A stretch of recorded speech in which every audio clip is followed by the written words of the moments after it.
ہاں جی اگلا سوال کریں جی. اچھا جی علی بھائی، دوسرا سوال جو ہے، اگلا سوال وہ بیسیکلی کلمے سے ریلیٹڈ ہے.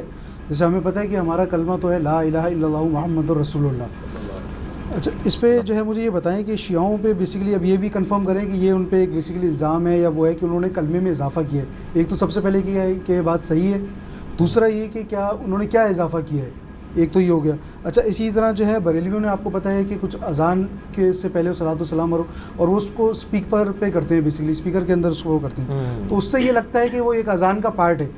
فار ایگزامپل اگر کوئی غیر مسلم اگر یہ سنے تو اس کو وہ تو سمجھے گا، وہ تو یہی سمجھے گا کہ بھائی اذان کا پارٹ ہے. تو اس کے بارے میں ہاں جی اس پہ میرا موقف یہ ہے میرے بھائیوں کے، پہلی بات تو یہ ہے کہ یہ جو اضافہ ہے یہ سب نے کیا ہوا ہے. دین میں جو اچھی چیز کا اضافہ ہے وہ تو نہ کفر ہے نہ شرک ہے، زیادہ سے زیادہ بدعت ہے.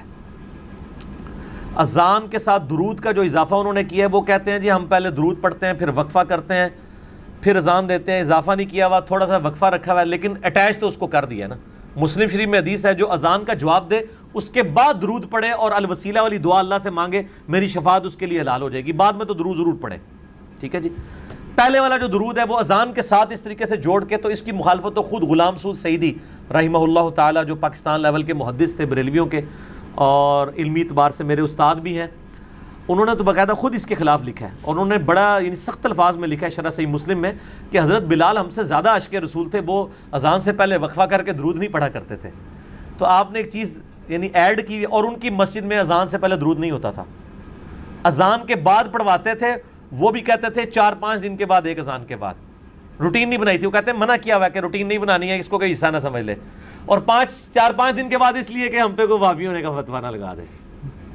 ظاہر ہے دونوں طرف بیلنس رکھنی پڑتی ہے نا، کیا کریں آپ کس معاشرے میں رہ رہے ہیں. پتہ ان کو بھی تھا، انہوں نے لکھ دی ہے یہ بات شرح صحیح مسلم کے اندر. تو اسی طریقے سے جو کلمہ ہے، کلمہ تو شیعہ سنی کا ایک ہی ہے، اشہد ان لا الہ الا اللہ وحدہ لا شریک لہ واشہد ان محمدا عبدہ ورسولہ، یا اشہد ان لا الہ الا اللہ واشہد ان محمدا عبدہ ورسولہ، یا لا الہ الا اللہ محمد رسول اللہ. 6 کلموں کے اوپر بھی میرا کلپ ہے. 4 کلمے ثابت ہیں پہلے اذکار کے طور پہ.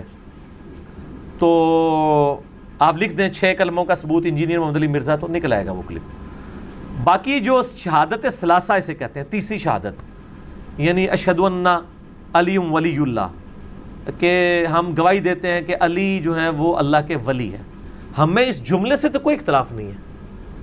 میں بھی گواہی دیتا ہوں کہ علی بھی اللہ کے ولی ہیں، ابو بکر بھی اللہ کے ولی ہیں، عمر بھی اللہ کے ولی ہیں، عثمان بھی اللہ کے ولی ہیں رضی اللہ عنہم اجمعین وعلیہم السلام اجمعین. لیکن اس کو کلمے کے ساتھ ایڈ کر دینا یہ بدعت ہے، اور یہ خود شیعہ علماء نے اس پہ بدعت کا فتویٰ لگایا ہوا ہے. اسی لیے شیعہ اب تک جو نماز پڑھ رہے ہیں نا، اللہ کے فضل سے نماز میں شہادت ثلاثہ کوئی نہیں ہے. نماز میں وہ محمد عبدہ رسول کو رک جاتے ہیں. جب بھی کوئی شیعہ ملے اس کو کوئی نماز بتاؤ، اپنی کتابوں سے دکھاؤ، اور خود کیا پڑھتے ہو، اس میں علی ولی اللہ کیوں نہیں پڑھتے ہو. اذان میں تو ایڈیشن کر لی، وہ تو اہل سنت میں بھی بریلویوں نے درود شریف کے حوالے سے ایک وہ ایڈیشن والا معاملہ کر دیا. اور اس طریقے سے دیوبند اہل حدیث نے بھی ایڈیشن کی ہوئی ہے، وہ بھی جمعے کے خطبوں میں خلفائے راشدین کے نام لیتے ہیں. تو نبی علیہ السلام نے تو نہیں 4 خلفاء کے نام لیے، آپ نے کیوں لینے تھے، وہ تو بعد میں منع ہے. تو وہ جب آپ شیعہ سے بات کریں گے وہ کہتے ہیں آپ بھی جناب یہ جو حضرت ابو بکر کے لیے، عمر کے لیے، عثمان کے لیے، علی کے لیے 4 کے نام لے کے حدیثیں بیان کرتے ہیں، تو یہ نبی علیہ السلام کے خطبے میں بیان کرتے تھے. تو ہم کہتے ہیں نہیں کرتے تھے، وہ تو کسی ایک موقع پہ حدیث بیان کی تھی. تو وہ کہتے ہیں آپ نے بھی تو یہ ایڈیشن کی ہوئی ہے. یہ وہی بات ہے کہ بیٹا تو کیوں فیل ہوا، ابا جی تھوڑے دوست کا منڈا بھی فیل ہو گیا، آپ کے دوست کا بیٹا بھی فیل ہو گیا، میں بھی فیل ہو گیا، تو کیا کون سی نئی بات ہے، فیل دونوں ہی ہوئے ہیں. تو یہ چیزیں جو ہے نا وہ بدعت میں آتی ہیں.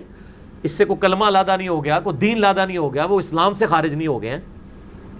ورنہ تو میں نے آپ کو بتایا وہ تو علی ولی اللہ کہہ رہے ہیں. اگر وہ علی رسول اللہ کہہ دیں تو ٹھیک ہے، آپ دین سے نکال دیں. 71B میرا مسئلہ ہے، انڈیا اور پاکستان کے بزرگوں کی 19 گستاخانہ عبارات کا تحقیقی جائزہ. اس میں آپ کو پتہ چل جائے گا یہ کلموں والے مسئلے کس کس نے کیے ہوئے ہیں. ٹھیک ہو گئے.